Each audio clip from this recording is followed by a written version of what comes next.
আসসালামু আলাইকুম এভরিওয়ান, আপনারা সবাই কেমন আছেন? আমি আলহামদুলিল্লাহ ভালোই আছি। দেখুন, লতা রান্না করতেছি। লতি চিংড়ি মাছ দিয়ে, কাঁঠাল বিচি দিয়ে, নতুন কাঁঠালের বিচি দিয়ে চিংড়ি মাছ রান্না করাটা কতটাই যে মজার হয় সেটা আসলে সবাই জানেন।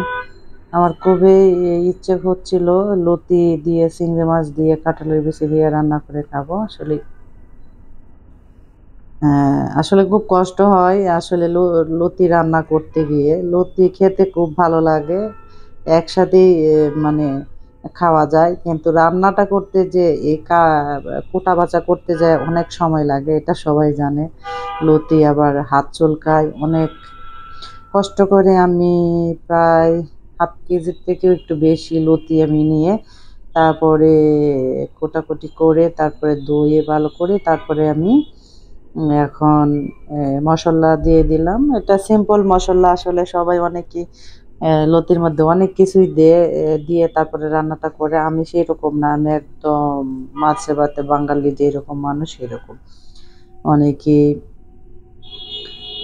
লতির মধ্যে আদা রসুন বাটা দেয়, অনেক কিছুই করে, কিভাবে রান্না করে অনেকে। উত্তরবঙ্গে তো আরো বেশি, মানে আমার শ্বশুর বাড়ি উত্তরবঙ্গে। আসলে ওই রকম রান্না আমি খেতে পারি না, খুবই খারাপ অবস্থা। দেখুন, আমি একদম মাখিয়ে হাতে, নিজের হাতে মাখিয়ে আমি রান্নাটা করি। আমি সারা জীবন আমি দেখে আসছি যে আমার আম্মা ওই রান্নাটা করে।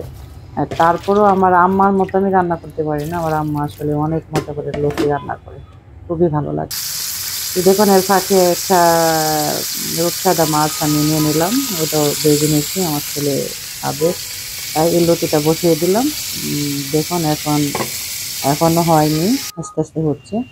এই যে দেখুন, পরের যে লুকটা আসে লতি রান্না করার লাস্টে, কত সুন্দর দেখা যাচ্ছে, খুবই ভালো লাগতেছে, ইচ্ছা করতেছে এখনই খেয়ে নিতে।